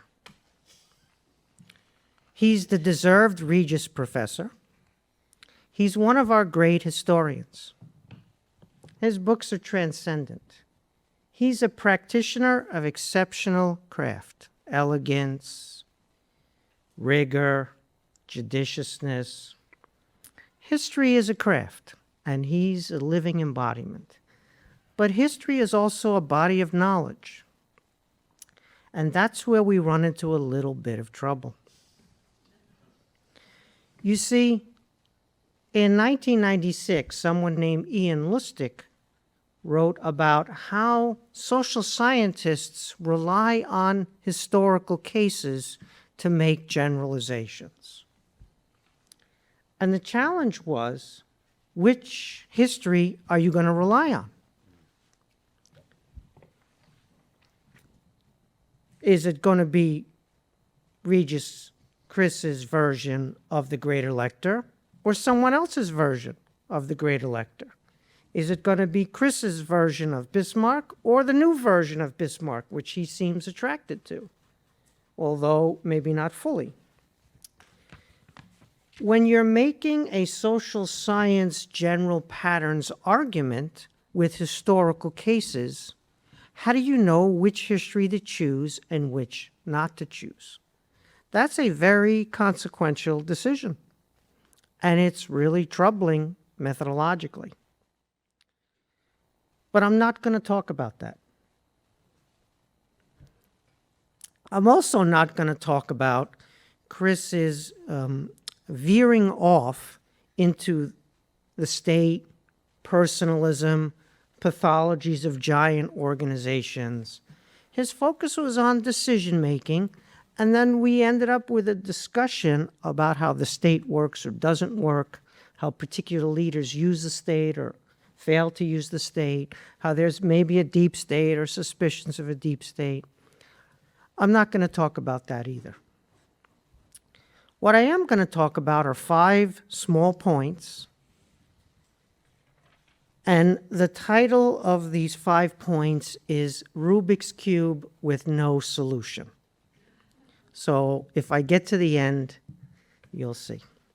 The first point, Regis Chris, is scope. We have 2 Chris's, so I'm going to call him Regis Chris, which, by the way, is how he's supposed to be addressed, not as professor. Not really, but I don't want to interrupt. Go. Regis, the first point is scope. You get into this morass of modern and having to differentiate yourself from the pesky pre-modern and the ancients. And you craft yourself an escape from this problem, but it is a problem we all run into. calling something modern. I had this with the Stalin biography, and I came up with the solution that modern are the attributes of the most powerful states in any time period. So it wasn't a chronological epoch, it was a series of attributes that certain great powers had, that if you didn't have them, you suffered under them. But whatever solution you come up with, the biggest challenge in scope is not pre-modern or ancient, but the Asians in the story. So Europe is a legitimate subject, but how do the Chinese conceptualize decisions, including political decisions? They have maintaining harmony, they have deliberate vagueness, they have saving face, they have a whole lot of stuff. One could venture into India or venture into other domains. Again, Europe is a legitimate subject, and Asia is not the subject of Regius Chris, but you need to explain the scope of your generalizations. So that's the first point, the scope of your generalizations. The second point is selection. Your leaders and your examples. You know a lot about Prussia. We know that from that magnificent Iron Kingdom, and so it makes sense for you to play to your strengths. But somebody might say, well, why those leaders and not others? Why those examples? Why those time periods? So how do you justify your selection, your decision to focus on those particular cases? You also select decisions that happen rather than decisions that don't happen. This is like people writing about nationalism who never take a failed case of nationalism to explain how nationalism comes into being. So it's not only deliberate indecision, but it's also failure to have a decision, not a deliberate failure, not a deliberate evasion of decision. So I wonder about the selection of your cases and the selection of decision. My third point is about the theater of power, the theater of decision-making. This has come up. So we have leaders performing absolutism. They're performing autocracy. They're performing enlightened despotism. They're performing consensus rule. Or they're performing reality TV and WWE. They're all performances in the theater of power, and you are highly focused on those performances without necessarily calling them performances. You talk a little bit about political signaling. We get that. But, the monarch wants to appear as powerful and decisive, or as benign and just, or as whatever the monarch wants to appear as. Bismarck wants to come across as a rational actor, or a realpolitiker, or a grand strategist. And we all know the reality. Those of us who've read your work and others' work, we know the empirical story, and we see ourselves there play acting these roles, sometimes effectively and sometimes not, which then the historiography can fall for hook, line, and sinker, and maybe we don't fall for it because we think we're clever. We're not, but we think that. But I wonder how you think about theater of power, theater of decision-making, trying to appear in command and control. There's this television show called The American Presidency, and it portrays the American president as in control. If you've ever been in the White House or in the Situation Room or in with their advisors, you know that that's not how they feel what's happening. So, do they know or do they assume it's performative, and does that matter for your purposes? Point number 4 is the Wizard of Oz. The Wizard of Oz is in some ways about knowing that there's the wizard behind the curtain and it's fake. In other words, yes, how do people think about decisions? How do people legitimate or justify decisions?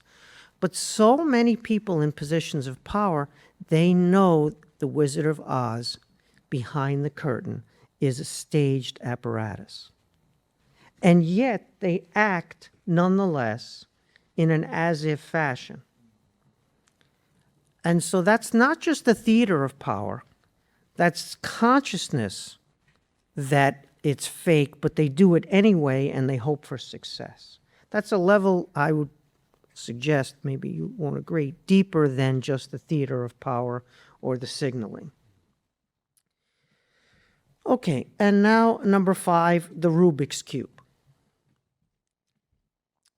So the Rubik's Cube has a solution, but decision-making in high office doesn't have a solution. There is no way to align the cube. There is no equilibrium in power. Moreover, you're looking at one side, and you're trying to align this side, but you are misaligning the other sides while you're trying to align the one side you're looking at, because you're not looking simultaneously at the other sides.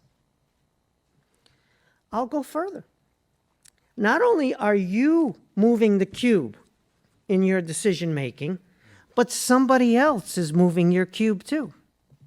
Maybe it's Xi Jinping, maybe it's Vladimir Putin, maybe it's Merz at a school riffing in ways that he could potentially want back, but a lot of people are moving the cube.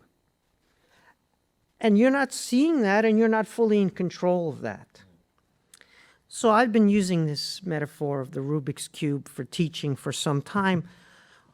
So I've never served in government. I have no security clearance, and I rarely have access to the corridors of power, but I occasionally do. And one of the things you discover about the American superpower is that they don't understand until they're educated the hard way how many strings they're pushing on when they're in positions of power. This gigantic military, this gigantic economy, this gigantic this and that and this and that. And they get in there, and it turns out that things don't happen. They make a decision, they announce it, it doesn't happen. Or people don't implement it. Or somebody abroad decides they don't want to do it. It's not only that the bureaucracy might sabotage it, it's that there are pathologies of giant organizations, and levers of power are really hard because they're not pre-made. You have to cultivate them. And so one of the most interesting things about seeing a superpower up close is how limited the power can be in so many specific instances. And so this is the Rubik's Cube that you think you're aligning, but you're actually misaligning, or someone else is aligning on your behalf in ways that you don't like. And so all of this is about your decision-making story, not orthogonal to your decision-making story, but these comments are directed for you to think through how you want to tell your decision-making story. But I'll leave you with this. I believe I'm Chairman Chris, I believe I still have a moment here. Only 5 points. Come on. So we have these metaphors in biology. One is intelligent design, and the other is emergent properties. Intelligent design, as you would expect, is sort of God made the universe. Whereas emergent properties are about how genes might mutate, and some might survive and some might not survive, and the actions of so many things, people, organisms, create properties that are not intended but that emerge in the process of these interactions in a complex way that's nonlinear with nonlinear causality, and you get some type of system that is not attributable to intelligent design. In other words, seeing the properties, you can't say, oh, I intended this or so-and-so intended that. They happen often despite your perverse and unintended consequences. And so you have this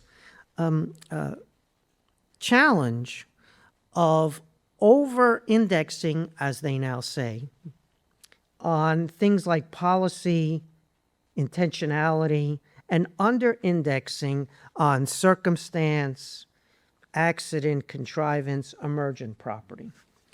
But this was solved by somebody you know better than I do, who became the methodological North Star of my Stalin biography, and that's von Moltke the Elder.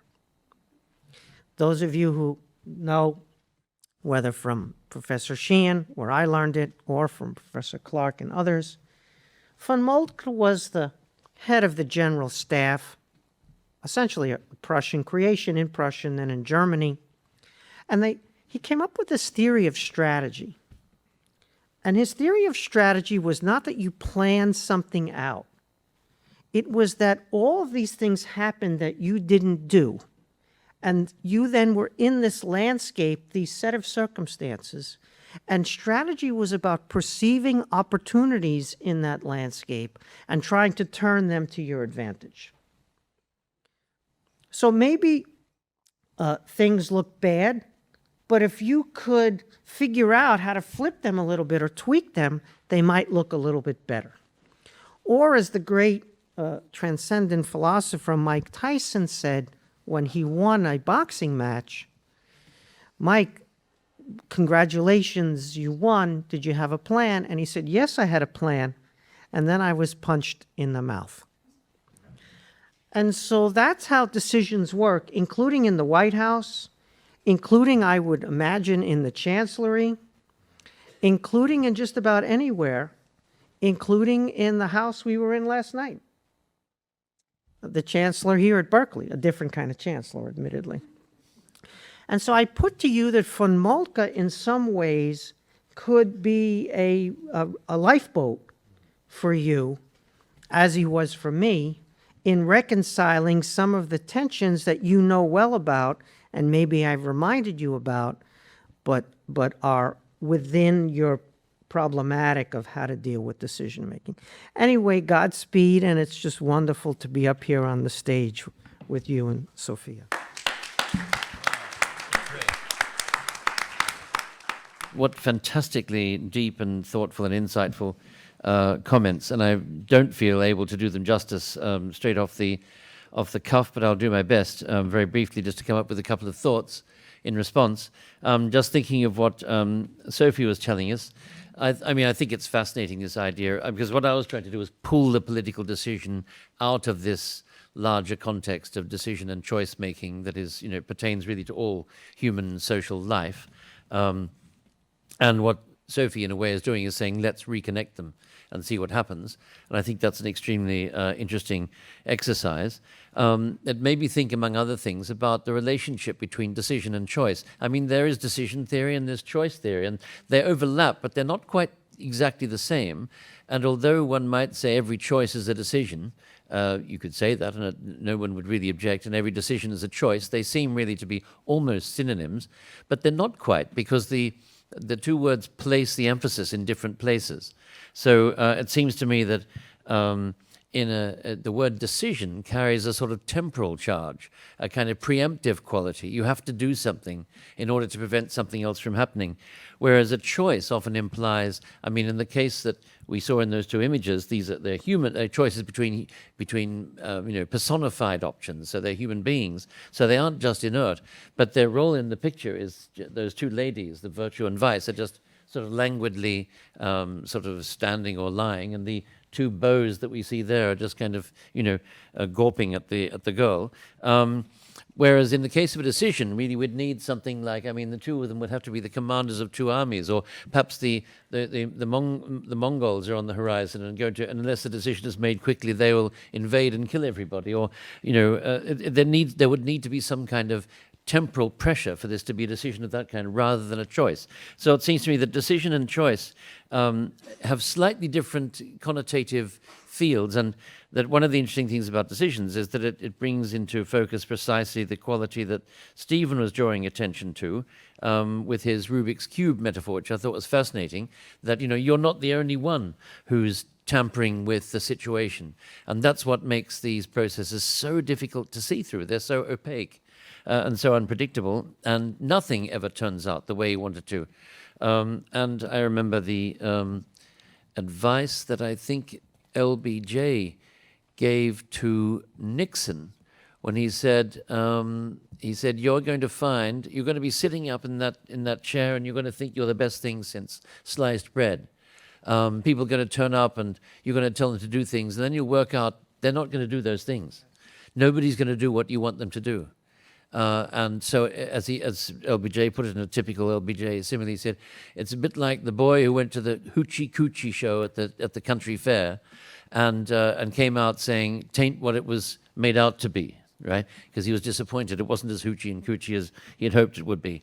So I thought, I think the thing about decisions is that they do invoke a world in which everything is in motion, whereas choices, if you think about a choice situation, you're standing in front of a selection of options that you can simply take possession of.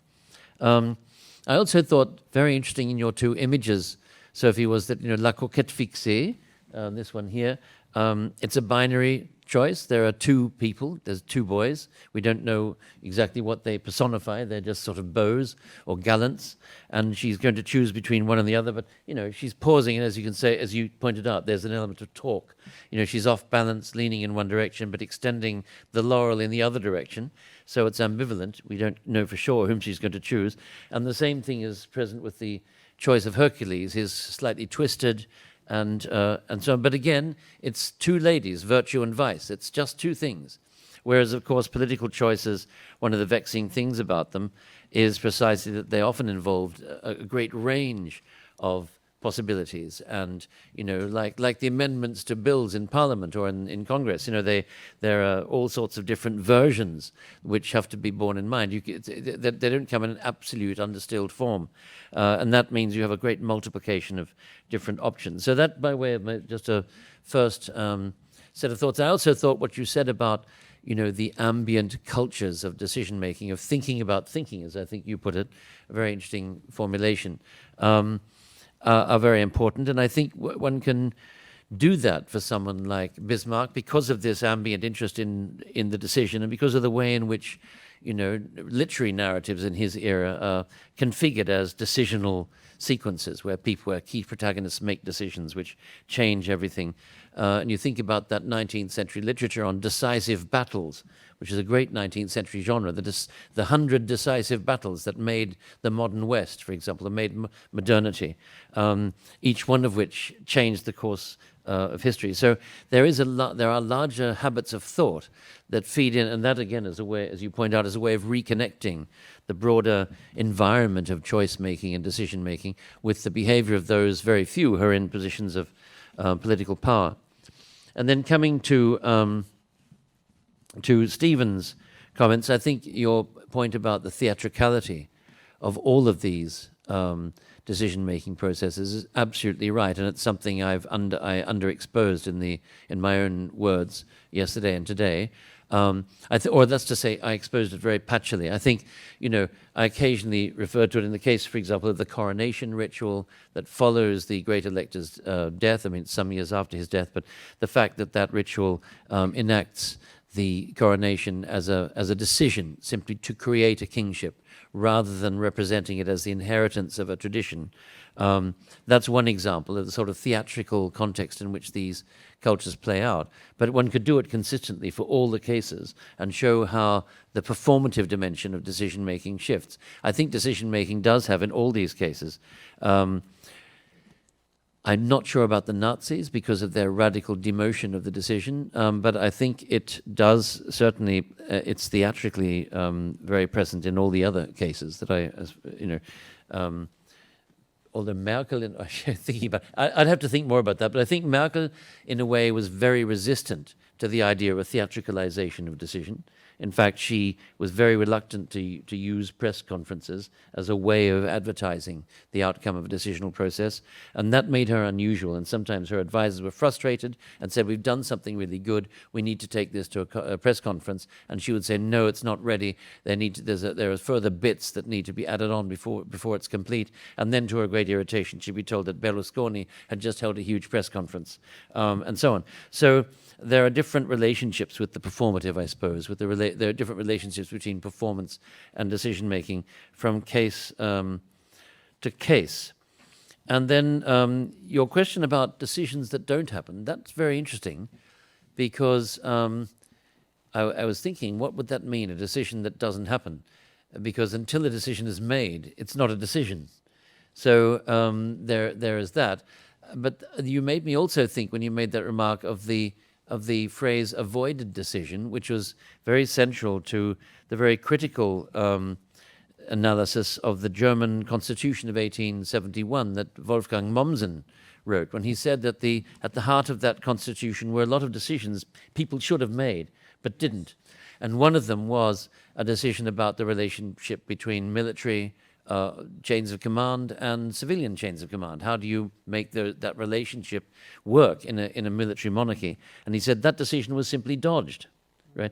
And it may be, I mean, I'm not an American constitutional historian. I know very little about the American Constitution, but it may be that one could apply a similar analysis to the American Constitution. Perhaps there are decisions that would qualify, to use Mommsen's term, as avoided decisions. All constitutions have them. No constitution can, cover all eventualities. So that decisions aren't just things that are made in real time and sort of television time, whatever. They're also things that are embedded in the constitutional framework in which people have to operate. And then I thought also your Wizard of Oz comment was very interesting. Could it be that people know that they don't have very much power? And I think the answer is yes, they mostly do. And when, to think of Bismarck, we were talking about this yesterday, and Stephen made the point that, it would seem very misjudged to praise Bismarck as the ultimate rational actor, given the fact that he spent a great deal of his life suffering from various psychosomatic illnesses brought on by his absolute rage at those who were preventing him from doing the things he wanted to do. And they included psoriasis, cramps, terrible intestinal disorders, which I won't go into, and skin diseases of one kind and another, sleeplessness, endless lists. And, Jonathan Steinberg's book is very good on this, and he cites Bismarck at one point as saying, he turned up at a meeting with very red eyes, and somebody said he didn't look well, and they said, "You're not looking well, Your Excellency." And he said, "Ich habe die ganze Nacht durchhasst." I hated the entire night. I was awake with hatred the entire night. So these are not people who feel power surging through them like electricity. Zap, zap, this will be done, that will be done. And you're probably right. I mean, not probably, I think you are right that, one has to see the sort of flamboyant waving of the executive orders and so on as, in a sense, a concession, an expression of frustration, and as a dimension in which theatricality is replacing, something more efficacious. And as I said, a lot of this decisional activity is not actually very decisive, either in its content or in its impact. So there is a very strong element of theatricality there, which I haven't said enough about. Finally, I'll stop here because there are lots of things one could say about both of the comments, which are both brilliant. And by the way, completely vindicate, as did the comments yesterday from Christian List, the choice of these three commentators. I think it's been a really exceptionally, interesting juxtaposition of perspectives. But the last thought was the one about the state. And you said I veered into a discussion of the state. I think you may be right about that. And that's the bit about the argument that I was uncomfortable with. And I thought, I'm aware that there is this, and it's not just in the United States, it exists in the UK as well, and in Australia, my native Australia, a kind of, skepticism and hostility about the state. And Stephen accused me yesterday of being a German, which is a terrible thing to be accused of. But it is true. A German, an Australian German, but he claimed. But though in fact I have no German relatives, unlike President Trump. But I do think that there is this tradition of hostility to the state and skepticism and distrust, and it can be very vehement. But it probably is very different. The state doesn't mean the same thing in these different contexts, and I think I have to be more careful about that. And I might simply just excise that and focus instead on these other dimensions, where I think it works better and where it's more closely connected to the spinal theme of decision making. But thank you both for your absolutely amazing comments, and thank you, Christian, for your comments yesterday. And once again, thanks to the Tanner Lectures Committee and Board for choosing these amazing colleagues to talk about I've never had an experience like this, and it's pretty amazing. So thank you.